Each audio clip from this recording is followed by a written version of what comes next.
अस्सलामुअलैकुम। Straight talk में खुश आमदीद। आपके साथ मैं हूँ आयशा बख्श। प्रोग्राम में आज गुफ्तगू और बातचीत हादसे या तकनीकी खराबी पर नहीं होगी, बल्कि वफाकी दारुल हुकूमत इस्लामाबाद में होने वाले संगीन जुर्म पर होगी। इस्लामाबाद के पिम्स अस्पताल की नर्सरी में सुबह का आगाज़ उन माओं के अपनी ज़िंदगी के सबसे भयानक लम्हात से हुआ, जिन्होंने अपने नौमौलूद बच्चों को इलाज और हिफाजत के लिए अस्पताल के हवाले किया था। सुबह 6:45 पर एयर कंडीशन कंप्रेसर फटा, आग भड़की और नर्सरी में मौजूद नौमौलूद बच्चों की जिंदगियां चंद लम्हों में खतरे में पड़ गईं। सिर्फ एक बच्चा बचाया जा सका, 14 मासूम जानें झुलसकर जान से चली गईं। ये सिर्फ आग नहीं, बल्कि वालिदैन के ख्वाबों पर क़यामत थी। किसी बाप ने शायद अपने बच्चे का नाम सोच रखा था, किसी माँ ने उसके कपड़े संभाल कर रखे होंगे, किसी घर में इस नन्ही जान की आमद पर खुशियाँ मनाई गई होंगी। मगर फिर खबर आई कि नर्सरी में आग लग गई। जिन बच्चों को ज़िंदगी की पहली सांसें लेना थी, उनके वालिदैन को अपनी औलाद की शनाख्त के लिए DNA टेस्ट का मुतालबा करना पड़ रहा है। वालिदैन का इल्ज़ाम है कि आग के वक्त नर्सरी में अमला और डॉक्टर्स मौजूद नहीं थे, दरवाज़ा लॉक था। रेस्क्यू और पुलिस की आमद भी ताख़ीर का शिकार रही। तहकीकात के लिए 8 रुकनी कमेटी बना दी गई है। वज़ीर आज़म ने भी आला सतही इंक्वायरी और सख्त कार्रवाई का हुक्म दे दिया है। वफाकी सेक्रेटरी सेहत असलम गौरी को मुअत्तल करके ओहदे से बरतरफ कर दिया गया है, जबकि वफाकी वज़ीर सेहत ने ज़िम्मेदारों के खिलाफ कार्रवाई की यकीन दहानी करवाई है। मगर अब असल सवाल यह है कि क्या सिर्फ मुअत्तली, बरतरफी, इंक्वायरी कमेटियों से इन 15 घरों का मातम ख़त्म हो सकता है? इस वक्त पाकिस्तान में नए सूबों और छोटे इंतजामी यूनिट्स को मसाइल का हल करार दिया जा रहा है, मगर इस्लामाबाद की बुनियादी आबादी 25 लाख से भी कम है।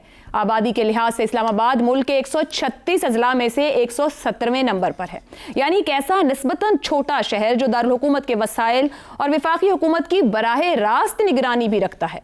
अगर उसे भी पूरी वफाकी हुकूमत महफूज नहीं बना सकती, तो क्या हमें मसाइल के हल से पहले उनकी दुरुस्त तशखीस ही नहीं कर लेनी चाहिए?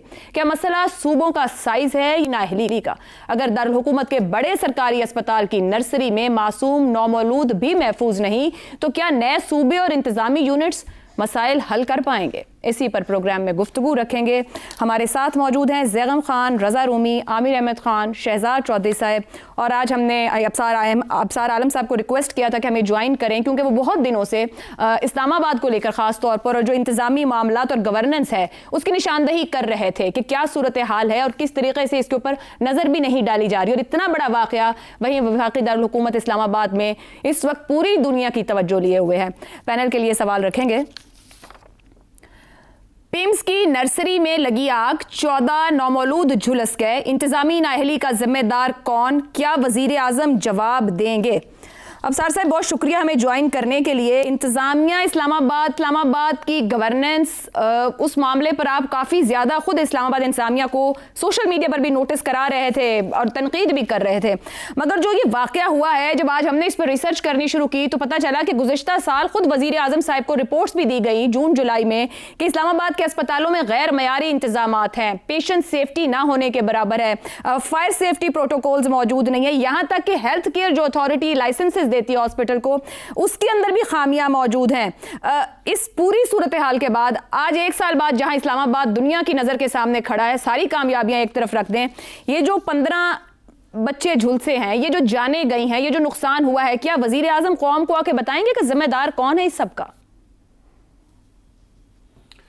शुक्रिया आयशा, मुझे इनवाइट करने का। और आज का वाक़या बड़ा ही अफसोसनाक है। और इस्लामाबाद में मैंने किसी से बात की, मैंने कहा इस्लामाबाद में सब उदास हैं, तो शायद आपसे बात हो रही थी, तो आपने कहा पूरा पाकिस्तान ही उदास है आज। लेकिन इस्लामाबाद का मैं इसलिए कह रहा हूँ कि इस्लामाबाद में बहुत सारे घर ऐसे हैं जिनके बच्चे पिछले 30-40 साल में, जो यहाँ जब से ये बना है हॉस्पिटल, 1985 में ये शुरू हुआ था, तो इसी जगह उनकी पैदाइश हुई है। और उन घरों में जब ये खबर गई है, मेरे दोनों बच्चे भी इसी हॉस्पिटल में उनकी पैदाइश हुई है, तो इसलिए एक जज्बाती ताल्लुक़ भी होता है और अफसोस भी होता है कि लोग, एक का मैं सुन रहा था कि 4 साल बाद उनके यहाँ औलाद हुई थी, जो इसमें वो बच्चा जाँ बाक हो गया। तो मैं नहीं समझता कि खाली ज़िम्मेदारों का तयन करके उनको सज़ा देने से मामला हल हो जाएगा। ये तो गोंगलों से मट्टी झाड़ने वाली बात है। आप अभी मैं देख रहा था DHQ साहिवाल में कुछ अर्सा पहले इसी तरह का एक वाक़या हुआ आग लगने का। उससे पहले गुल प्लाजा कराची में एक इतना बड़ा नया हुआ। फिर मुझे याद है बल्दिया टाउन जो आग लगी थी, आपको याद होगा बल्दिया टाउन फैक्ट्री में, उसके तो जिम्मेदारों का तयन हुआ, जेल में भी चले गए और उसके बाद आज़ाद हो गए। तो हमारा जो ये जो आवे का आवा बिगड़ा हुआ है ना, जब तक हम इसको ठीक नहीं करेंगे और जब तक हमारा अदलिया का निज़ाम, हमारी इंतज़ामिया का जो दिमाग में और गर्दन में सरिया है, जिस तरह के उनका रहन सहन है, जो उनकी तरबियत होती है, ये सब चीज़ें ठीक करने की ज़रूरत है। हमारे यहाँ स्कूलों में बच्चों को तरबियत नहीं दी जाती, इतनी आबादी तेज़ी से बढ़ रही है। ख़ुद आज वज़ीर सेहत कह रहे थे इसी वाक़े के हवाले से कि ये हॉस्पिटल 5 लाख की आबादी के लिए बना था, अब 50 लाख आबादी है इस्लामाबाद की। तो मेरा सवाल ये है कि पिछले 20, 25, 30 साल में जितनी हुकूमतें आई हैं, क्या उन्हें इस्लामाबाद की बढ़ती हुई आबादी नज़र नहीं आई? इस्लामाबाद में सिर्फ 2 हॉस्पिटल्स क्यों हैं? और उन पे बोझ फिर आज़ाद कश्मीर का भी है, खैबर पख्तूनख्वा का भी है, हज़ारा का है, पंजाब का सारा जितना शुमाली इलाका है, जेलम चकवाल, ये सब बोझ भी इसी पिम्स पे आता है। और पोली क्लिनिक है, 2 हॉस्पिटल हैं 50 लाख आबादी का। तो अफसोस इस बात का है कि ये नज़र क्यों नहीं आता इन सब लोगों को। और फिर उसके बाद जब कोलैप्स कर जाता है सिस्टम, ऊपर इतना बोझ आप डाल देंगे। बायस शर्म बात एक और क्या है कि हम न्यूक्लियर पावर हैं और हम मुआहिदा करवा रहे हैं दुनिया के दरमियान, सालिस बने हुए हैं। ये सबसे बड़ा हॉस्पिटल जो पाकिस्तान के जो न्यूक्लियर पावर के दारुल हुकूमत का है, ये 1985 में जापान ने बना के तोहफे में दिया था। उसके बाद इसमें जितनी एक्सपेंशन हुई हैं जायका के ज़रिए जापान ने की हैं, ये बच्चों का ये मदर केयर MCH जो है, मदर केयर हॉस्पिटल, ये भी जापान ने बना के दिया था। और जब मैंने आपको बताया कि वो बना के दे देते हैं, उसको मेंटेन हम नहीं रख पाते। हम इतना ज़्यादा इनएफिशिएंट हो चुके हैं कि जब ये शुरू में बना था तो आप यकीन करें लगता नहीं था ये पाकिस्तान का हॉस्पिटल है। और मैंने आपको जो बताया कि मेरे बच्चों की पैदाइश भी वहीं हुई, इसीलिए कि फैसिलिटीज़ नया बना था, फैसिलिटीज़ अच्छी थी, लेकिन कुछ अर्से में हालात ख़राब होना शुरू हो गए। तो मेरी बीवी ने मुझे बताया कि लेबर रूम की जो सीलिंग लगी हुई है ऊपर, उसमें खांचे थे और खांचों में बिल्लियां रह रही थी अपने बच्चों के साथ। ये पिम्स की मगर बजट तो दिए जा रहे हैं। गुज़िश्ता साल ही 6 अरब 84 करोड़ का बजट मुख्तस किया गया, इस साल 7 अरब 63 करोड़ का बजट मुख्तस किया गया। मेंटेनेंस एंड रिपेयर के लिए इसी साल 23 करोड़ रुपए दिए गए। अब अगर किसी को जवाबदेह नहीं किया जाएगा अफसार साहब, तो फिर पता कैसे चलेगा कि कहां पे गलती है, खामी है, सही कैसे करना है? अस्पताल इंतजामिया को कटहरे में खड़ा करने की जरूरत है। नहीं, जवाबदेह लेना होना चाहिए, लेना भी चाहिए, लेकिन इन्वेस्टिगेशन इंक्वायरी मुकम्मल होने के बाद सेक्रेटरी हेल्थ को आपने कर दिया मुअत्तल, उससे क्या मिलेगा? कुछ भी नहीं। वो बात मैं कह रहा हूँ, ये यहाँ तक जो नौबत पहुंची आज, ये आज का कसूर नहीं है। आप मुझे बताएं, इस पिम्स का पता करें कि इनके यहाँ लास्ट फायर ड्रिल कब हुई थी? इसी इस्लामाबाद में सेरीना बिजनेस कॉम्प्लेक्स है, वहाँ हर 6 महीने बाद, वो प्राइवेट है ना, तो हर 6 महीने बाद वहाँ फायर ड्रिल होती है, सिक्योरिटी एरिया मुकर्रर किया जाता है। लोगों को बताया, पूरे सैकड़ों लोग हैं दफ्तरों से बाहर निकल के आते हैं और जाके खड़े हो जाते हैं, आधा घंटा लगाते हैं। ये यहाँ ड्रिल हुई, इन्होंने सिस्टम चेक किए कभी कि ये अभी जापान ने बना के दिया, ये वाला भी, और अभी एक नई बिल्डिंग बनी है वो भी जापान ने बना के दी है। लेकिन हम मेंटेन भी नहीं रख सकते। जो फायर एक्सटिंग्विशर है उनको कभी चेक किया, जहाँ वो फारे छत पे लगे होते हैं उनको ट्राई किया, वो पाइप्स आते हैं पानी के, जो आग लग जाए तो इस्तेमाल होते हैं, किसी अमले की ट्रेनिंग है नहीं है, किसी की अवेयरनेस है नहीं है। तो ये सारा जो निज़ाम है क्यों नहीं है? क्योंकि जो भी जिम्मेदार है, जिसको भी अगले वाला आएगा, वो भी अभी जो सेक्रेटरी हेल्थ लगाया है इन्होंने, अभी जिसको एडिशनल चार्ज दिया है, कुछ सालों पहले ये साहब भी मुअत्तल थे, उसी सेक्रेटरी हेल्थ दे दिया गया, अभी मुअत्तल, बिल्कुल सही, सेक्रेटरी हाउसिंग सब मुअत्तल थे कुछ अर्सा पहले तक। जी, उनके मुताबिक भी बहुत से रिपोर्ट्स हैं मुख्तलिफ इल्जामात में। जी बिल्कुल। तो फिर क्या हुआ मुअत्तल करने से या सजा देने से? तो ब्यूरोक्रेट्स तो यही करेंगे, इधर से निकलेंगे, इधर डूबे उधर निकले, बस यही काम है। लेकिन हमने सिस्टम ठीक नहीं करना, सिस्टम ठीक ना ऐसे लोग लाने हैं। एक ग्रुप है जिसने पकड़ा हुआ है इस मुल्क को शाहरख से, और वो ग्रुप जब तक उसकी गिरफ्त यहां से डील नहीं करते तब तक ये कुछ भी कर लें, आप जितने मर्जी सूबे बना दें। इस्लामाबाद एक सूबे जितना है तो इसको कर लेना, ठीक मॉडल बना के दिखाएं पूरे पाकिस्तान को। सवाल तो वैलिड अफसार साहब, इस वक्त तो शायद पूरा पाकिस्तान यही कहेगा कि इस्लामाबाद को एक मॉडल सिटी बना के कम से कम पेश करें। ज़ैगम साहब, क्या सिर्फ वफाकी सेक्रेटरी सेहत की मुअत्तली और बरतरफी से सियासी इंतजामी जिम्मेदारी का बाब बंद हो जाएगा? दायरा वसी करना पड़ेगा, पूछना पड़ेगा कि आखिरी बार कब हेल्थ सेफ्टी इंस्पेक्शन हुए, कब फायर ड्रिल किए गए, कब फायर एक्सटिंग्विशर्स की ट्रेनिंग की गई, कब जो एग्जिट्स हैं इमरजेंसी उनको चेक किया गया? ये कोई पूछेगा इन तमाम इंक्वायरीज के अंदर, या सिर्फ मिट्टी पाव वाला मामला होगा? आयशा, पहली बात तो ये है कि ये मातम वक्त की घड़ी है। पाकिस्तान में शिफा देने वाले मौत बांट रहे हैं, मसीहा के हाथ में कफन है। ऐसा वाक़या 2 साल पहले साहिवाल में हुआ था। और अगर आप देखें पूरा साल जो कुछ होता है, हर साल पाकिस्तान के हज़ारों बच्चों को हेल्थ फैसिलिटीज़ में एड्स लग जाती है। वो भी कोई छोटा वाक़या नहीं है। इकट्ठे 14 नहीं मरते, लेकिन साल भर में शायद सैकड़ों मर जाते हैं। अब इंतज़ामी तौर पर आप देखिए, जो आपका सवाल है, आपको एक एक कदम पर इस मामले में बद इंतज़ामी, नालायकी, गफलत, नाअहली नज़र आती है और टॉप से बॉटम तक नज़र आती है। इस्लामाबाद की बात हुई। इस्लामाबाद की लंबाई है 50 किलोमीटर, चौड़ाई है 40 किलोमीटर। ये है टोटल इस्लामाबाद। जो सब डिवीजन होता है ना, तहसील, ये छोटी से छोटी तहसील से भी छोटा है। 2.5 अस्पताल हैं यहाँ, और 2.5 अस्पतालों के लिए एक वजीर सेहत हैं, एक सेक्रेटरी सेहत हैं, एडिशनल सेक्रेटरीज हैं, जॉइंट सेक्रेटरीज हैं, पूरा डिपार्टमेंट है। और उन 2.5 अस्पतालों की ये हालत है उसके बड़े अस्पताल की। माल खाने के लिए डिपार्टमेंट बने हैं जो डिपार्टमेंट होने ही नहीं चाहिए थे। 50 किलोमीटर के लिए इतना कुछ। ये डिपार्टमेंट तो जाने थे सूबों में, आपने रख लिए और फिर ये आप डिलीवर कर रहे हैं। देखिए, इस वक्त जो अदालत में जो चीज़ है वो पूरे का पूरा सिस्टम है, और जो सिस्टम को नहीं बदलना चाहते वो हैं। अब सार साहब ने सेक्रेटरी साहब की बात की और इशारा भी किया। एक पाकिस्तान एडमिनिस्ट्रेटिव सर्विस के सेक्रेटरी साहब जा चुके हैं, नए आ चुके हैं। जो आ चुके हैं उनका हेल्थ मैनेजमेंट से क्या ताल्लुक है, कोई पता नहीं। वो पाकिस्तान की जंगलात को चला चुके हैं, फॉरेस्ट्री को, वो पेट्रोलियम को चला चुके हैं, वो फूड सिक्योरिटी को चला चुके हैं, वो हाउसिंग को चला चुके हैं, अब वो हेल्थ भी चला रहे हैं। ये इंसान है या देवता हैं? इस स्पेशलाइजेशन के दौर में देवता ही होंगे जहां बलियां चढ़ाई जाती हैं। है हेल्थ मैनेजमेंट कितनी बड़ी साइंस और कितनी बड़ी चीज है, वहां पे ये देवता चलाते हैं। कल को ये बिजली को चला रहे होंगे, और कोई रिफॉर्म्स करने को तैयार नहीं है, क्योंकि पाकिस्तान की शहरग जो है वो पाकिस्तान एडमिनिस्ट्रेटिव साइंस है, पाकिस्तान एडमिनिस्ट्रेटिव सर्विसेज के नीचे है। और तमाम सियासतदानों की शहरग पर भी इनका अंगूठा है, और कुछ नहीं बदलने वाला पाकिस्तान में इसकी वजह से। ठीक हो गया, ये जब आपने कह दिया कुछ नहीं बदलने वाला, तो आपने हसन निसार साहब यहाँ पे याद करवा दिए हैं। शहजाद चौधरी साहब, ये फरमाइएगा कि आज आकर जब गुफ्तगू हो रही थी इस हादसे के बाद, हमारे सामने आए तलाल चौधरी साहब भी आए, मुस्तफ़ा कमाल साहब भी आए, फिर अस्पताल इंतजामिया से उनके एग्जीक्यूटिव डायरेक्टर भी वहाँ पर हमें सुनाई दिए। इस पूरी सूरत हाल में जो उनका गुफ्तगू का अंदाज रहा सबका, सभी का ही, क्योंकि मुस्तफ़ा कमाल साहब पे तो लोगों ने तनकीद और एतराज़ भी शुरू कर दिया, एक बेहिसी दिखाई दे रही थी।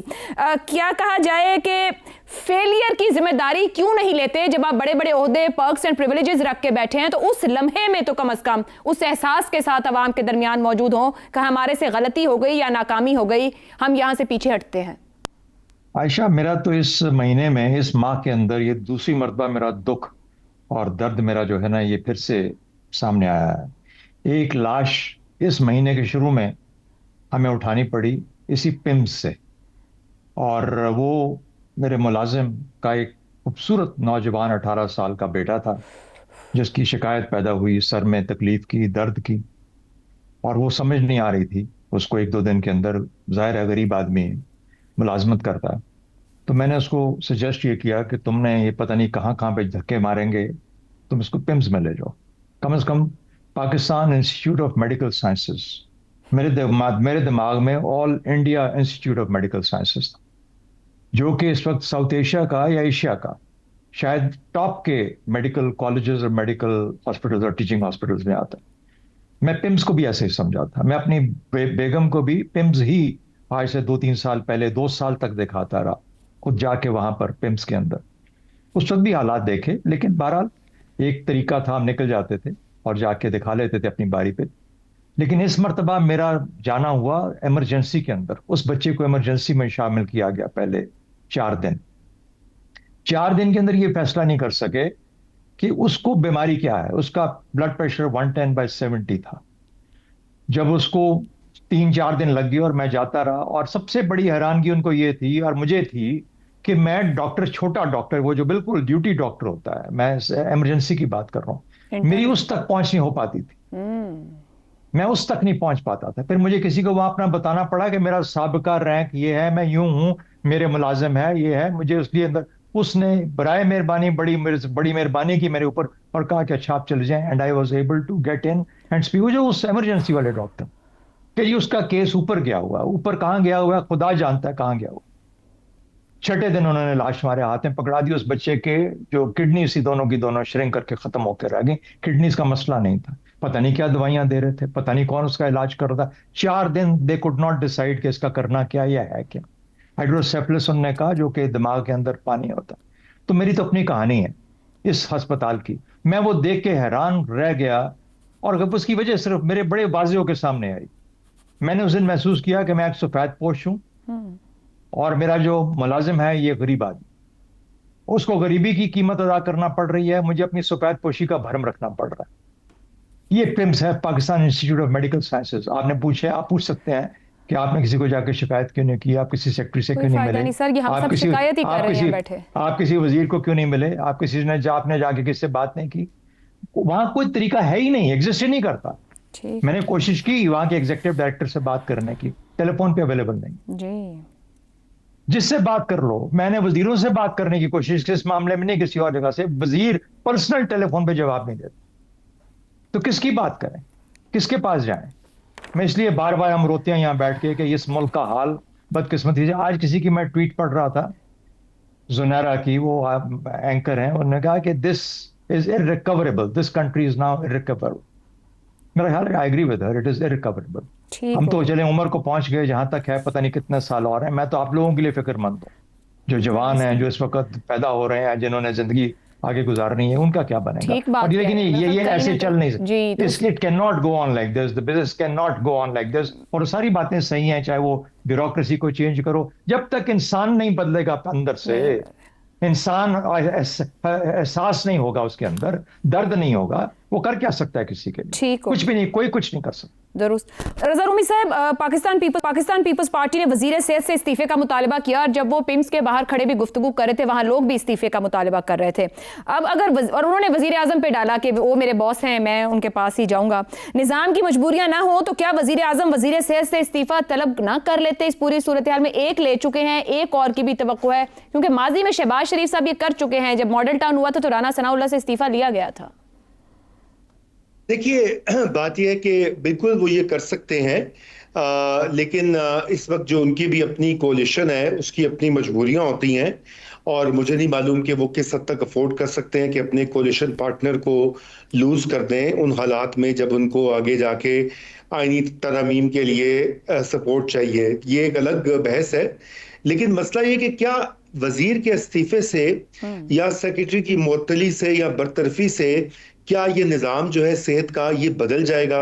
ये पाकिस्तान का कैपिटल है, ये पाकिस्तान का वो इलाका है जहाँ पे एवरेज पर कैपिटा इनकम ज़्यादा है, एजुकेशन का लेवल ज़्यादा है, लिटरेसी ज़्यादा है, एम्प्लॉयमेंट ज़्यादा है, अपॉर्चुनिटीज़ ज़्यादा है, और यहाँ पे पब्लिक हेल्थ का ये हाल है।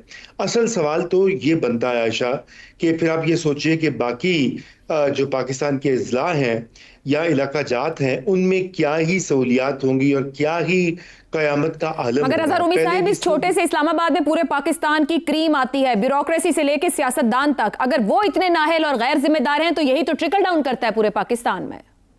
तो बस फिर ये आपने अपने ही सवाल का जवाब इसमें दे दिया कि दर हकीकत यही इस वक्त सबसे बड़ा क्राइसिस है। ये देखिए, ये जो वाकया हुआ है ये दर हकीकत एक बहरान की अलामत है, उसका सिम्टम है। आज खुद ये वाकया नहीं है, ये एक पूरे टूटे हुए निज़ाम की एक झलक है, जिसमें कि मासूम जाने, मासूम ख़ानदान ना सिर्फ ये कि वो कीमती जानों से हाथ धो बैठते हैं, बल्कि उनको सामना एक कल्चर ऑफ इम्प्यूनिटी से। इम्प्यूनिटी का मतलब ये है कि ये अभी ये होगा 48 घंटे 72 घंटे मीडिया इसको कवर करेगा, कुछ बरतरफियाँ हो जाएंगी और सब वापस जो है स्टेटस को की तरफ रवां दवा हो जाएंगे। बुनियादी तौर के ऊपर फेडरल लेवल के ऊपर हो या सूबे में हो या लोकल लेवल पे हो, हेल्थ केयर का जो मैनेजमेंट है वो उस हमेशा दुनिया में हर जगह वही कामयाब है जहां पे वो लोकल गवर्नमेंट्स के पास है, खसूसन जहां पे किसी किस्म की अकाउंटेबिलिटी मौजूद है। अब ये जो पिम्स का जो मामला है या और सरकारी अस्पताल पॉली क्लिनिक भी है इस्लामाबाद में, ये किसको अकाउंटेबल है? ये अकाउंटेबल है अनइलेक्टेड ब्यूरोक्रेट्स को। और ब्यूरोक्रेट्स की मंशा होती है वो जाके अच्छे ताल्लुकात एमएस बना लेते हैं, जो भी अफसर आला वहां पे तैनाती होती है या वजीर होते हैं, वीवीआईपीस का इलाज होता है, इसलिए वो पक्के हो जाते हैं। उनको कोई परवाह नहीं होती कि वहां पे जो आम मरीज होते हैं वो किस हाल में है या नहीं भी है, अनलेस कि उनकी कोई सिफारिश या उनके कोई ताल्लुकात हो। तो ये इस तरह सिस्टम चल नहीं सकता। आपको एक अकाउंटेबिलिटी का कल्चर जो है वो उसको इसमें शामिल करना होगा, और वो तभी शामिल होगा कि इनकी मैनेजमेंट को डिसेंट्रलाइज किया जाए और एक सरकारी एडिशनल सेक्रेटरी या डिप्टी सेक्रेटरी के चुंगल से निकाल मतलब ये बहुत अहम सवाल आपने अकाउंटेबिलिटी का रख दिया है, जो पूरे मुल्क में कहीं भी नजर नहीं आती। एक ब्रेक पे जाते हैं, यही दरखास्त है कम से कम किसी एक इदारे को ये सिस्टम हमें पटड़ी पर चढ़ा के दिखाए कि हम समझ पाएं कि ये सलाहियत रखते हैं। आमिर अहमद खान साहब से गुफ्तगू करेंगे इस ब्रेक के बाद।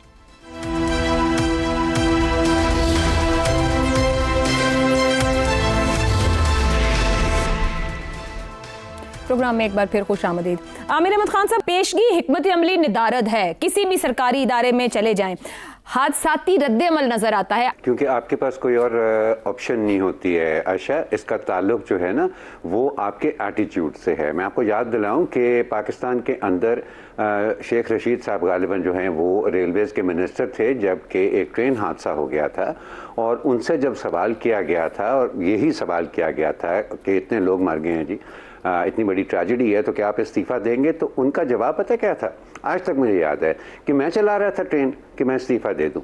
इसी प्रॉब्लम ये होती है कि जब आपके कोई भी आपके दायरा-कार के अंदर जो भी आपकी जिम्मेदारी बनती है, वहाँ पर अगर कोई हादसा होता है ना, तो आप इसलिए अपना ओहदा नहीं छोड़ते हैं कि कोई कानून ये कह रहे हैं या रूल्स एंड रेगुलेशंस कह रहे हैं। ये एक मॉरल इम्पेरेटिव होता है। लेकिन अगर आप में इतनी गैरत ही नहीं है कि 14 नौमौलूद बच्चे मर गए हैं और आप फिर भी वज़ीर सेहत कहलाना पसंद करेंगे, तो अच्छा ये गैरत किसी को सिखाई नहीं जा सकती। ये एटीट्यूड का मामला है। अब मैं आपको ब्रीफली इन कंपैरिजन ये जल्दी से ये बताना चाहूँगा कि ये एटीट्यूड जो है वो कितना मुख्तलिफ है एक महज़ब मुल्क जो कि बहुत ज़्यादा, जहाँ पर लोग खुश नहीं हैं, महंगाई भी बहुत ज़्यादा है, ज़िंदगी वहाँ पर बहुत मुश्किल है। मैं बात बरतानिया की कर रहा हूँ। लंदन में एक रेजिडेंशियल बिल्डिंग थी ग्रेनफेल टावर के नाम से, उसमें आग लग गई, बड़े पैमाने पर हलाकतें हुई, ज़ख्मी हुई, बड़ा नुकसान हुआ लोगों का। उसकी जो इन्वेस्टिगेशन हुई आशा, उनको ये पता चला कि उन बिल्डिंग्स के बाहर जो जिस मटीरियल की क्लैडिंग होती है वो क्लैडिंग ऐसी है कि एक दफ़ा वो आग पकड़ ले तो उसको फिर रोकना तकरीबन नामुमकिन हो जाता है, ख़ासतौर पर हाई राइज बिल्डिंग में। वहाँ पर गवर्नमेंट ने पाबंद किया, तमाम बिल्डिंग्स वहाँ पर लंदन में जो सरकारी नहीं होती हैं, वो प्राइवेट प्रॉपर्टी डेवलपर्स जो हैं वो बनाते हैं वहाँ पर, उनको हुकूमत ने पाबंद किया कि जी आपने अपनी बिल्डिंग्स की क्लैडिंग बदलनी है और उसको फायर सेफ मटीरियल के साथ रिप्लेस करना है, जो कि अरब पाउंड्स का एक प्रोजेक्ट था। उसको चले हुए 10 साल हो गए उस प्रोजेक्ट को, वो रुका नहीं है। इस दौरान सैकड़ों बिल्डिंग्स की क्लैडिंग चेंज हो चुकी हुई है, और जो बाकी रह जाती हैं उनकी भी एक टाइमलाइन तय हुई है। भरा 15-16 साल, मेरा ख्याल है कि उसके अंदर 5-6 साल और लगेंगे, तो कुल मिला के 16 से 17 साल का ये उनकी क्लैडिंग चेंज करने का प्रोजेक्ट है। लेकिन वो कहीं पर रुका नहीं है। एक दफ़ा उन्हें समझ आ गई कि क्या खराबी है, तो उन्होंने फिर पाबंद कर दिया हर किसी को कि नहीं, ये खराबी जब तक दूर नहीं होगी हम आपको आराम से नहीं बैठने देंगे। क्या पाकिस्तान में अंदर कभी ऐसा होता है? किसी बिल्डिंग में आप चले जाएं, यहाँ पर 10 में से 9 नहीं तो 8 बिल्डिंग्स में आपको वो सिलेंडर जो मिलेंगे वो कई महीनों से नहीं, वो हर साल से एक्सपायर हो चुके होंगे। यानी कि अगर कोई आग लग जाए तो वो बेकार हैं उसके लिए।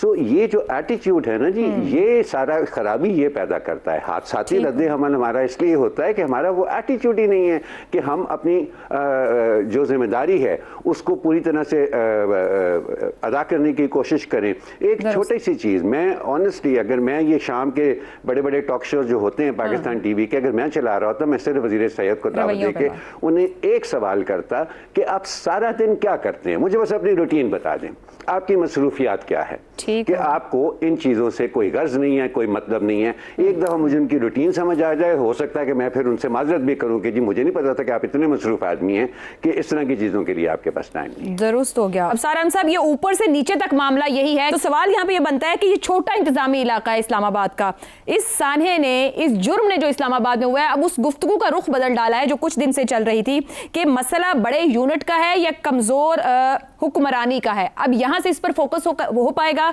कि हमें असल जड़ पकड़ने की जरूरत है। कमजोर हुक्मरानी, यही तो हमारा प्रॉब्लम है। और हुक्मरान हो और कमजोर हो ये तो नहीं मुमकिन। तो हुक्मरान तो नहीं है, इनको तो नौकर होना चाहिए, अब मुलाजम होना चाहिए, खादम होना चाहिए। और वीक नहीं है, बदनीयत है। प्रॉब्लम बदनीयत। मैंने आपको बताया एक ग्रुप है और उस ग्रुप के बारियां उन ग्रुप्स में लगी हुई हैं। एक इलीट है इस मुल्क में, ruling elite, effective ruling elite, जो इन तमाम चीज़ों का फैसला कर। मेरे लिए क्या अच्छा है क्या बुरा है, और मेरे बच्चों के लिए, आने वाली जनरेशन के लिए क्या अच्छा है क्या बुरा है, एक बंच ऑफ पीपल जो रट्टा लगा के पास होके एक एग्जाम के बाद आके किसी बड़े ओहदे पे बैठ जाते, वो फैसला करते हैं मुझसे पूछे बगैर। आप मुझे बताएं ये क्या तुक है? मतलब हमारी जनरेशन ने कुर्बानियां दी, वन आफ्टर द अदर। एक मुल्क बनाने के लिए 4 फेडरेटिंग यूनिट्स थे, उसके 5वां मशरकी पाकिस्तान अलग हो गया। अब अचानक एक कमरे में बैठ के डिसाइड होता है कि ओहो आबादी बहुत बढ़ गई। आबादी तो पाकिस्तान की भी बहुत बढ़ गई है। बात है कि अपने अंदर, बुल्ले शाह ने कहा था ना कि अपने अंदर नहीं मैंने झांकना, मुझे दूसरों की सबकी खामियां नजर आ रही हैं। आपने अभी बात की कि वो सिक्योरिटी गार्ड और अमला मौजूद नहीं था, इसलिए नहीं था कि उनकी तरबियत नहीं हुई थी। अब प्रॉब्लम क्या है, उस अमले को सजा दे देंगे आप, लेकिन जो अगला उसके बाद रिप्लेसमेंट आएगी उसकी भी तरबियत नहीं होगी। उनका सैलरी स्ट्रक्चर आप देख लें कि इस जगह सेक्रेटरी से लेके आप पीएन तक सबको बदल दें, जो नहीं खे पाएगी वो भी ऐसी होगी, क्योंकि हमने कोई विजन नहीं रखा, कोई ख्वाब नहीं देखा। मुझे बताएं, ये मुस्तफा कमाल साहब का आपने आज लहजा देखा इतनी बड़ी ट्रेजेडी के बाद, किस तरह से वो बात कर रहे थे। कम से कम बंदे में ह्यूमिलिटी आती है यार कि आप किसी के जनाजे पे पहुंचे, पीछे मैयतें पड़ी हुई हैं, लोग रो रहे हैं और कह रहे 50 लाख की आबादी में। तो मुझे जवाब हुकूमतें दें सारी कि 50 लाख की आबादी एक रात में तो नहीं हो गई ना। हॉस्पिटल क्यों नहीं बने? 5-6 सड़कें इस्लामाबाद में आती हैं, हर सड़क के शुरू में इस्लामाबाद से बाहर क्यों बड़े बड़े हॉस्पिटल्स नहीं बने, ताकि वो वहीं केटर करें और इस पे ज्यादा बोझ ना पड़ता। दूसरा, ये तलाल चौधरी साहब कब मैं देख रहा था, आप अभी आपने बात की कि मिनिस्टर्स बात कर रहे थे, हाजिर लगवाने साहब आ रहे हैं कैमरे के सामने और वो कह रहे बेहतरीन काम किया रेस्क्यू ने, बेहतरीन काम किया रेस्क्यू ने। मैं सोच रहा था, और वो बेहतरीन काम किया जब वो कहते थे तो मेरे जहन में बच्चों की वो दिमाग में जली हुई लाशें, जिम्मेदारी नहीं ना कबूल की जा रही, लाशों को उठाना बेहतरीन काम हो गया। आप क्रेडिट किस जगह ले खड़े होकर क्या ले रहे हैं? सिर्फ ये दिखाने के लिए कि वो मिनिस्ट्री ज्यादा नाकाम है मेरी मिनिस्ट्री से, सिर्फ ये बताना चाह रहे हैं ना। तो जब यहाँ पे ये हालात हों हुकूमत चलाने वालों के अंदर से, तो फिर लेपापोती से काम नहीं चलता। दुरुस्त हो गया। आप इनकी जो ओहदों पे जिनको लाया जाए उनकी पहले ट्रेनिंग की जाए, और जो बदनीयत ना हो पैसा कमा के बाहर ना भेजें। कितनी ख्वाजा आसिफ ने कहा है कि स्पेन में इन्होंने कितने ब्यूरोक्रेट्स ने जाके वहां प्रॉपर्टीज ली हैं, लेकिन फिर पुर्तगाल में, लेकिन फिर जाहिर सी बात है साहब सारे सवालात तो वजीर आजम पाकिस्तान जाते हैं, आखिर जवाब तो उन्हें ही देना इन तमाम सवालों का। ब्रेक के बाद गुफ्तगू आगे बढ़ाते हैं।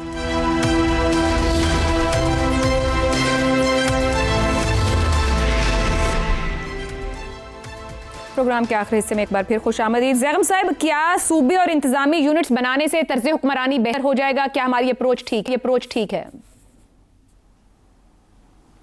आयशा, इस बात का सूबों से तो कोई ताल्लुक नहीं है, और यह जाहिर करता है कि सिर्फ सूबों से मामला हल नहीं हो सकते। आपको गवर्नेंस ठीक करनी है और हर लेवल पर ठीक करनी है। और यहाँ पे भी आपको नज़र आ रहा है कि डिसेंट्रलाइजेशन नहीं है। ये 40 किलोमीटर का शहर है और यहाँ पे भी सेंट्रलाइजेशन है।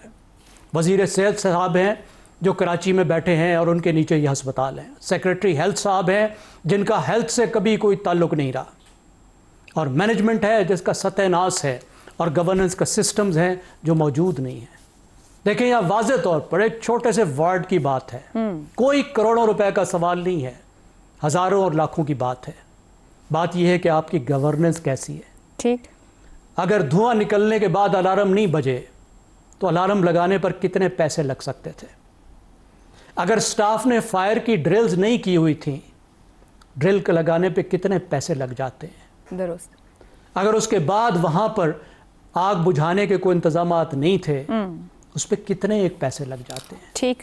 पैसों की बात तो नहीं है ना ये। दुरुस्त हो गया। पैसे तो अस्पताल के पास बहुत थे, बहुत हैं, बजट ये तो तो दिए गए। टोटल गवर्नेंस का मसला है। और जिस तरीके से हमने गवर्नेंस के पूरे निज़ाम को ठीक जिस है। तरीके से तश्कील दिया है, तो फिर इतना तो इंतजाम दुनिया भर के हर स्कूल में होता है। एक प्राइमरी बिल्कुल स्कूल में भी इतना इंतजाम होता है, जो यहाँ इतने बड़े एक इंस्टीट्यूट हॉस्पिटल में नजर नहीं आया। दुरुस्त कह रहे हैं आप ज़ैगम साहब। और इंतजामी गफलत की बात की जाए शहजाद साहब, तो फिर बात वहीं आती है ना, जब हम मजीद सूबों या इंतजामी यूनिट्स की बात करते हैं, तो क्या उससे वो इंतजामी गफलत खत्म हो जाएगी जो हमारे सिरायत कर चुकी है माशरे में नीचे तक? देखिए उसके टोटल अलग वजह है। वो वजह मुकम्मल तौर पे वो मुकम्मल ये है कि वहाँ पे एक जो आप अवाम है, आम आदमी और रियासत, इसका तल्लुक खत्म हो चुका है। वो गैप्स हैं जो कि एक रियासत और अवाम के अंदर क्रिएट कर दिए गए हैं पुअर गवर्नेंस और पुअर हुकूमत की वजह से। उसके असरात वो हैं। ये जो चीज़ें, ये तो इंसानियत से ताल्लुक है ना। हसास दिल होना, एहसास होना, अपनी फर्ज शनासी का पता होना, ये पता होना कि मैंने ये काम करना है। मिसाल के तौर पे एयर कंडीशनर की एक इंस्पेक्शन भी तो ड्यू होती होगी ना, साल में एक दफा। वो कैसे फट गया? अगर उसमें आग लगी है, अगर ये मान लिया जाए, तो उसको फायर ड्रिल करनी थी। इसको किसने देखना था कि फायर ड्रिल हुई है कि नहीं हुई? ये चीजें तो हर जगह मौजूद होती हैं। ये तो फर्ज शनासी का मामला है, ये तो जिम्मेदारियों का मामला है। वजीर सेहत का भी मामला नहीं है, ये तो जो डॉक्टर है, मैं आपको बता रहा हूँ, पिम्स के अंदर आप assistant professor, associate professor, professor, इन तीनों से मिल सकते हैं पैसे दे के उनके क्लिनिक्स के ऊपर, लेकिन आप अस्पताल में इनसे मुलाकात नहीं कर सकते। अस्पताल में आप वो जो जिसे कहते हैं ना कि वहां पे एक डॉक्टर था या दो डॉक्टर थे, एक नर्स थी और कुछ उसका अटेंडेंट थे। पिम्स के अस्पताल का निजाम अटेंडेंट चलाते हैं, ये मैं खुद देख आया हूं। ठीक। मैंने एक नर्स से बात करने की कोशिश की, उसने कहा ऐसे इशारा करके बैठे बैठे बाहर जाओ, उधर से जाके बात करो। वो अटेंडेंट से बात करनी थी जाके मुझे। तो क्या बात कर रहे हैं यार हम अपना। देखिए बात सुने, हम ये दरवाजे क्यों लॉक करते हैं? ये जो इसके नर्सरी के दरवाजे क्यों लॉक करते हैं? अगर लॉक नहीं करते ना तो वहां से बच्चे गायब हो जाते हैं। ठीक। तो ये मुआशरा है। मगर इस पर भी सवाल उठते हैं ना कि फिर आप कैमरे के जरिए भी वो कर सकते हैं, या सिक्योरिटी एनहांस की जाए कि ताले तो ना लगाए जाएं। इंसानी खसलतों के कहां पे कब नहीं होता, किस अस्पताल में नहीं होता। ठीक बात कह रहे हैं आप। अपने बच्चे बचाना लोगों के लिए मुश्किल हो चुका है। वो जल गए या वो जल जाते हैं या चोरी हो जाते हैं। बिल्कुल दुरुस्त है। और ये भी तो सवाल गवर्नेंस पे है। मुआशरा उस नहज पे आप पहुंचा है जहां पर एक हम इंसानियत के दर्जे से भी नीचे जा चुके हैं, बदकिस्मती से। रज़ा रूमी साहब, छोटे इंतजामी यूनिट्स क्या गवर्नेंस का नुस्खा कीमिया हो सकते हैं, जब हम एक अस्पताल को ही किसी भी पैरामीटर से नहीं समझ पा रहे हैं कि वो किस पैरामीटर पर पूरा उतर पा रहा था? वो बिल्डिंग कोड से लेकर फायर सेफ्टी ड्रिल से लेकर किसी भी मामले पर गुफ्तगू कर लीजिए, इवन रवैयों पे बात कर ली जाए स्टाफ के। जी देखिए, इंतजामी यूनिट छोटे बड़े मीडियम साइज उसके होने से कोई फर्क नहीं पड़ेगा जब तक तीन चीजें नहीं होंगी। नंबर एक, बुनियादी जो मकामी हुकूमतों का निज़ाम है जो कि इस तरह के हेल्थ फैसिलिटीज के ऊपर अवाम की ओवरसाइट, उनकी अकाउंटेबिलिटी कायम कर सके, नंबर एक। नंबर दो, सिविल सर्विस रिफॉर्म उसी से जुड़ा हुआ। अगर आपकी सिविल सर्विस जो है वो सेंट्रलाइज रहेगी जैसे कि अभी है, आप लाख नए सूबे बना लीजिए, आप नई ले आइए डेवोल्यूशन प्लान जैसे लाए थे जनरल मुशर्रफ, वो फेल हो जाएगा। और नंबर तीन ये कि जो हमारा पूरा ये हेल्थ का निज़ाम है जिसमें हमने पब्लिक के टैक्स पेयर से तनख्वाह लेने वाले डॉक्टर्स को ये इजाज़त दे रखी है कि वो शाम में दोपहर में अपनी बड़े बड़े क्लिनिक्स और अस्पताल चलाएं और सरकारी अस्पतालों में बैठ के मरीजों को घेरें और वहां पे भेजें। सॉरी कि मैं बड़ी तल्ख बात कर रहा हूँ, मगर मुझे इसका अंदाजा खुद है जाती तौर के ऊपर। और एक जमाने में मैंने कई शहरों में जहां मैं पोस्टेड भी रहा और जहां मैंने काम भी किया, रिसर्च भी की है, ये सबसे बड़ा मसला है। यहाँ पर कॉन्फ्लिक्ट ऑफ इंटरेस्ट शदीद है। सरकारी ड्यूटी जो होती है डॉक्टरों के लिए वो मरीज घेरने के लिए होती है, वो अवाम की खिदमत फलाह के लिए नहीं होती। सीधी सी बात है आयशा। आज के लिए प्रोग्राम से इतना ही, इजाजत दीजिए, अल्लाह हाफ़िज़।